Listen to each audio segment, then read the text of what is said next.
UGM dosen yang dipecat kakak kandung Wamenkumham Edi. Seperti itu. Mundur lagi.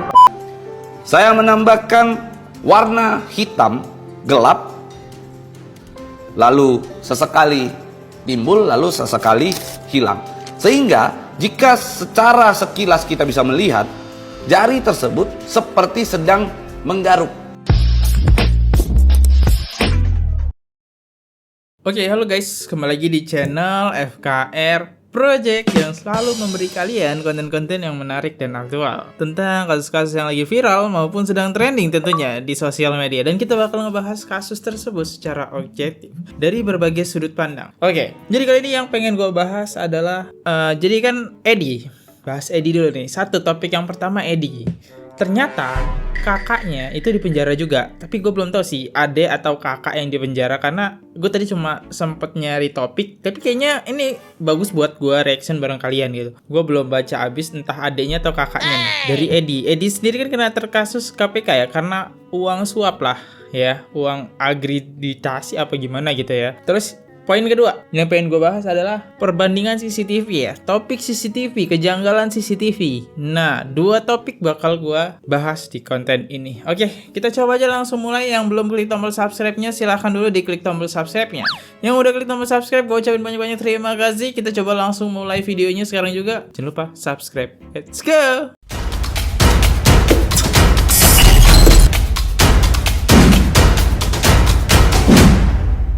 Oke, jadi kita hari ini topiknya nggak terlalu berat ya.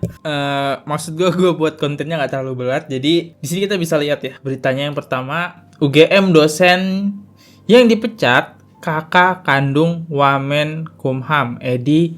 Oke, berarti ini kakaknya ya, kakak dari Edi ya. Karena kan tertulis di sini kakak kandung ya. Emang tulisannya seperti apa di sini di beritanya? Yogyakarta, CNN Indonesia. Eric Hairij, dosen Fakultas Ilmu Sosial dan Politik, FISIP, Universitas Gadjah Mada atau yang disingkat dengan UGM, yang dipecat karena dugaan pelecehan seksual, disebut merupakan kakak kandung dari Wakil Menteri Hukum dan Hak Asasi Manusia Wamenkumham, Edward Omar Sharif Hairij Aliansi Edi Hairij. Oke, jadi mungkin karena Edi ini sudah ketangkep ya, jadi ada berani yang laporin ya, atau memecat kakak kandungnya gitu. Mungkin ya Edi ini punya nama gitu, jadi kakak kandungnya aman. Mungkin ya udah dari dulu ya ngelakuin pelecehan mungkin. Kan feeling aja tuh. Oke, kok makin terkuak gitu ya. Oke, bangke juga tuh kakak kandungnya. Mentang-mentang adik kandungnya tahu hukum ya. Wah, Wamenkumham lagi ya, punya nama. Oke, kita coba lihat lanjutan lagi ya. Oke. Di sini tertulis judulnya dipecat dari UGM karena kasus pelecehan seksual. Oke, kita lihat wajahnya. Anjay. Wajahnya sih kayak orang-orang bener sih, kayak profesor gitu ya. Profesor Jepang gitu. Enggak bercanda. Enggak bercanda ya teman-teman. Tadi tuh hanya plesetan. Maaf. Nah, ini ya wajahnya. Nah, ini kayak ya orang-orang fisika lah kayak gitu ya. Rambutnya agak botakan. Dia banyak berpikir gitu kan. Nah, kita lihat juga dari berita yang kedua ini tulisannya apa? Hairij bersaudara yakini Eric Hairij dan Edi Hairij ternyata kompak terjerat kasus besar. Eric ternyata sempat diberhentikan sebagai dosen atas kasus serius terkait pelecehan seksual terhadap seorang mahasiswa. Kasus tersebut kembali mencuat setelah Edi Hairij yang menjabat Wakil Menteri Hukum dan HAM atau Wamenkumham ditetapkan menjadi tersangka KPK. Oke. Ya, berarti di sini kita lihat ya, dari dulu mahasiswa dan dosen nggak ada yang berani ya menyentuh kakaknya ya. Kakaknya atau Eric ya. Eric itu bahasanya kayak gimana sih? Eric atau Eric. Oke, yang enak aja ya. Eric ya. Kita ambil kesimpulan Eric. Ya, mungkin dulu dia tahu adiknya Wamenkumham punya nama di pemerintah. Mungkin dia berani ya ngelakuin kayak gitu. Dan ini sebenarnya mungkin kayaknya udah lama. Makanya ini diangkat kembali ya. Wah, bener-bener bangke nih kakaknya ya. Udah berumur, masih aja pengen cabul gitu ya. Oke, kita lanjut lagi. Di berita ketiga dari Tribun ya. Apa nih? Perhara kakak adik dosen UGM Eric Hairij tersandung kasus pelecehan seksual. Edi Hairij korupsi. Oh, ini ya fotonya. Oke, kita lihat ya. Emang mirip sih. Dari bentuk hidungnya mirip banget ya. Emang fix ini adik kakak. Fix ya, kakak adik ya. Kelakuannya pun kakak adik. Oke, ini gila sih ya. Wow. Kakaknya pelecehan, adiknya makan uang suap.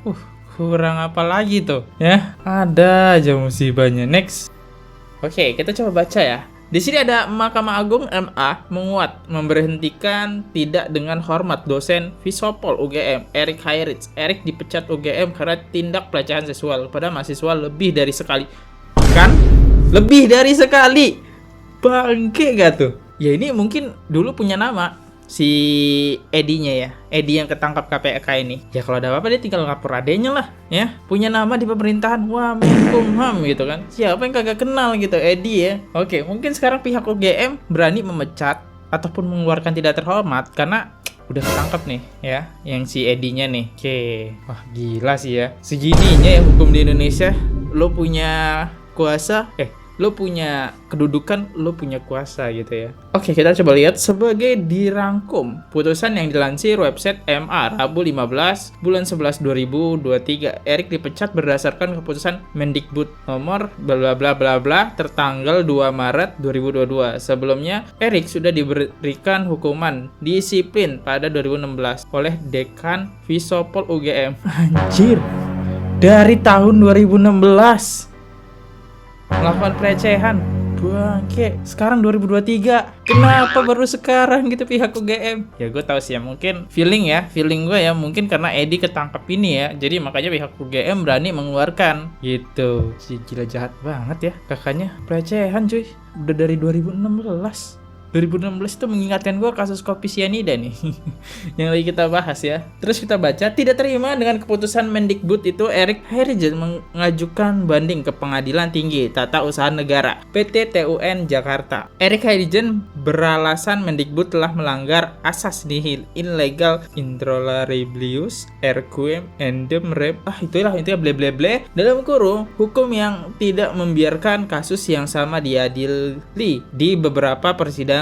Erik Hairich juga memberikan pembelaan diri, yaitu apa nih pembelaan diri? Terus Jogja Universitas Gadjah Mada UGM mencatat salah satu dosennya, Dr. Erik, buntut kasus pelecehan seksual kepada mahasiswa yang dilakukan berulang. Komnas Perempuan mengapresiasi langkah yang diambil UGM. Untuk diketahui, pemecatan Erik Hairich dikeluarkan hingga tingkat Mahkamah Agung MA. Oke. Kenapa nggak dari dulu loh? Ini udah banyak banget berita dan ini udah gue konfirmasi ya. Tadi gue sempat nyari juga. Apakah berita ini benar atau tidak atau bohong? Ternyata benar. Setelah gue search itu di sosial media ataupun di Google itu banyak banget beritanya. Dan kenapa dari 2016? Ya, gue tahu sih ya. Sampai 2023 guys ya, baru dikeluarkan sekarang cuy. Udah ketahuannya dari 2016 tuh, udah dilakukan disiplin pelecehan. Waduh. Udah berapa orang cuy yang dilecehin sama dia? Gara-gara dia punya nama sih. Gila ya. Oke, coba gue masuk ke komennya. Aku suka sama netizen, infonya bagus. Info yang selalu bikin hati senang walaupun gak ada uang. Ada dua bersaudara ini. Wadidaw, izin ketawa ya pak, netizen luar biasa. Gue sih kasihan orang yang dilecehkan aja sih. Pasti ada yang nggak berani buat lapor sih, gue yakin sih. Karena kedudukan adeknya ya, karena dia Wamenkumham gitu. Pasti dia kenal polisi lah ya. Ya tau lah kalian hukum di Indonesia, Anda punya uang, Anda punya pangkat gitu. Laporan itu nggak berguna gitu di kepolisian ya. Ya gitulah. Kalau nggak viral, nggak berguna. Oke, next. Oke, gitu sekarang part kedua ini kita bahas CCTV ya. Oke, dari Pablo ini menjelaskan CCTV lebih detail lagi. Sebelumnya dia udah dijelasin sih di podcast sebenarnya ya. Cuma di podcast itu gue yakin bahasanya emang ketinggian ya. Gue nonton itu otakku sampai ngebus. Panas. Tapi ini bahasa dia ya. Oke, kita dengerin dari eksperimen yang dilakukan Pablo. Menu adalah manipulasi video dan perbandingan dengan rekaman CCTV yang dihadirkan dalam persidangan. Oke. Pablo, tonton sampai habis. Oke, kita dengerin ya. Dapatkan sentuhan-sentuhan manipulasi sehingga kita katakan sebagai bentuk daripada rekayasa alat bukti di dalam persidangan. Hal itu bisa kita lihat dari frame yang dihadirkan di dalam persidangan dan frame itu oleh kualitas kedua ya. ahli Kualitas video yang dipersiapkan juga masing-masing oleh jaksa penuntut umum, di mana kedua ahli tersebut menghadirkan dua scale atau frame yang ukurannya berbeda. dari yang standarnya 1920 pixel berubah menjadi 960 pixel. Hal tersebut tentu saja sangat fatal sekali jika digunakan di dalam persidangan. Ya, itu ada kita sama tim menganalisis lanjutan file-file yang masih ada. Di situ kita lihat terdakwa Ini pas persidangan ya? menggaruk paha sebelah kanan. Kenapa itu menggaruk? Karena posisi tangan bukan lurus tapi bengkok jari-jari. Coba kita lihat lagi. Back. Coba dipertegas. Ya, itu Ini, lihat. Ya, coba. seperti itu. Mundur lagi, Pak Yari. Ya. Coba jangan diputus-putus, coba ya. Iya, dilanjutkan. Jangan Dimundurin. mundur dulu, mundur. Ya. Majukan terus, iya.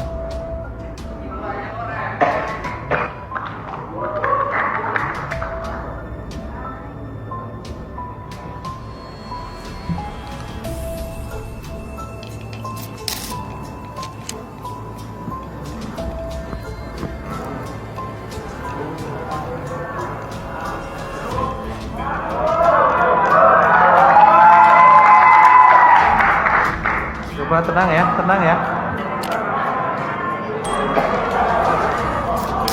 Ini Pak, kita ingin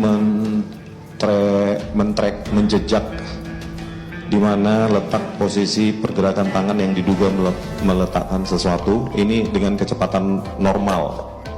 Artinya versi mereka ya? Iya, Versi dari saksi ahli pada saat itu sangat disayangkan karena menyebutkan analisa frame demi frame, tetapi pada saat event-event penting justru video ditayangkan secara normal, bukan frame demi frame. Di situ merupakan entry point dalam kecurigaan kami adanya tampering. Selain itu, Oke, gue tahu kenapa Pablo ngebahas nekenin ini. Jadi ini nih yang membuat keputusan hakim gitu ya. Dari CCTV nih, dari gerakan ini. Satu, celana Jessica hilang karena dibuang. Jadi hakim memutuskan Jessica bersalah karena ini ya. Terus kedua, karena CCTV dia garuk-garuk. Karena efek dari bubuk cyanida. Kalau bubuk cyanida terkena tangan, efeknya bakal gatel katanya gitu. Jadi hakim meyakini kalau bubuk itu tumpah di celananya dan Jessica itu garuk-garuk. Oke, jadi di sini kita bisa lihat Pablo menekankan frame itu diubah dan gerakannya direkayasa. Oke, coba kita lihat seperti apa gerakan yang direkayasa ini. selain itu, saya juga telah melakukan eksperimen terhadap manipulasi video yang disebut oleh Rismond Sianipar. Rismond Sianipar merupakan seorang ahli yang dihadirkan oleh tim kuasa hukum Jessica pada saat itu, pada saat persidangan, yang menyebut bahwa telah terjadi rekayasa di dalam video CCTV. Rekayasa yang dia maksud adalah rekayasa yang mengesankan seolah-olah Jessica sedang menggaruk-garuk pahanya. Itu yang ditekankan hakim Yang ya. mana itu diakibatkan oleh adanya cyanida yang dimasukkan ke dalam sakunya atau kantongnya yang membuat akhirnya Jessica merasa gatal. Saya mencoba untuk melakukan manipulasi terhadap video saya sendiri ya. Saya mencoba dua hal yang mana yang mungkin bisa lebih mengarah kepada pernyataan daripada Rismond Sianipar. Saya akan coba untuk tayangkan. Yang pertama adalah ini adalah video di mana tangan saya terlihat bergerak. Dari video asli yang tadinya tangan saya tidak bergerak, saya meminta kepada tim saya untuk bagaimana memanipulasi video tersebut seolah-olah sedang menggaruk-garuk perut saya begitu. Itu dalam versi video. Tetapi saya juga telah membuat satu.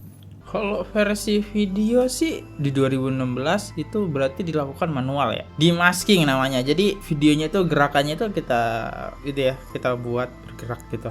Itu bisa deh. Ya itu dulu bisa lah ya. Demasking namanya. Terus agar nggak ketahuan ya emang videonya harus ngeblur ya. Kalau kita lihat CCTV tadi kayak ngeblur emang. Emang CCTV ngeblur ya rata-rata.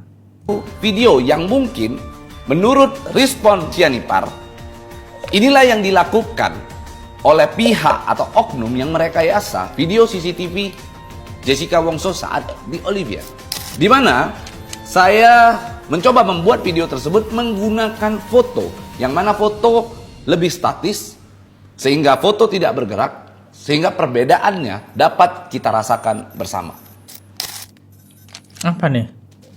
Saya melakukan editing terhadap foto saya tersebut, di mana saya menurunkan kualitas foto tersebut. Selain saya menurunkan kualitas foto tersebut, di jari kanan saya boleh diperhatikan, saya menambahkan warna hitam gelap, lalu sesekali timbul, lalu sesekali hilang. Sehingga jika secara sekilas kita bisa melihat, jari tersebut seperti sedang menggaruk, seperti sedang bergerak seperti ini. Dan boleh kita lihat juga, keadaan sekitarnya juga ikut berubah. Bisa kita lihat dari belakang yang dekat tenda, bisa kita lihat warna-warna terang di sana mengalami perubahan yang berkali-kali begitu. Nah, inilah yang disebut oleh Rizmond Sianipar, ahli digital forensik dan computer vision, yang mengatakan ada rekayasa di sini. Dan hal tersebut terjadi di dalam video CCTV di mana Jessica terlihat sedang menggaruk-garuk. Nah, yang anehnya lagi adalah video Jessica dengan kualitas yang diturunkan, maka akan lebih mudah mengecoh masyarakat. Iya, diturunkan ya. Akan lebih ngeblur. mengecoh orang-orang yang melihat video CCTV tersebut. Karena ada gerakan-gerakan lain yang membuat fokus kita beralih. Tapi boleh teman-teman lihat di mana jari tersebut berwarna gelap tiba-tiba dan tiba-tiba terang. Hal tersebut menghadirkan optical illusion seolah-olah ia bergerak. Jarinya bergerak dan sedang menggaruk. Diduga. Bentar. Kita coba flashback deh ke gerakan CCTV. Diduga telah menganalisis lanjutan file-file yang masih ada. Di situ kita lihat terdakwa menggaruk paha sebelah kanan. Kenapa itu menggaruk? Karena posisi tangan bukan lurus tapi bengkok jari-jari. Coba kita lihat lagi. Back. Coba dipertegas. Ya, itu Ini, lihat. Ya, coba. seperti itu. Mundur lagi, Pak Yari. Ya. Coba, jangan diputus-putus. Coba, ya. Iya, dilanjutkan. Jangan Dimundurin. mundur dulu, mundur. Ya. Majukan terus, iya.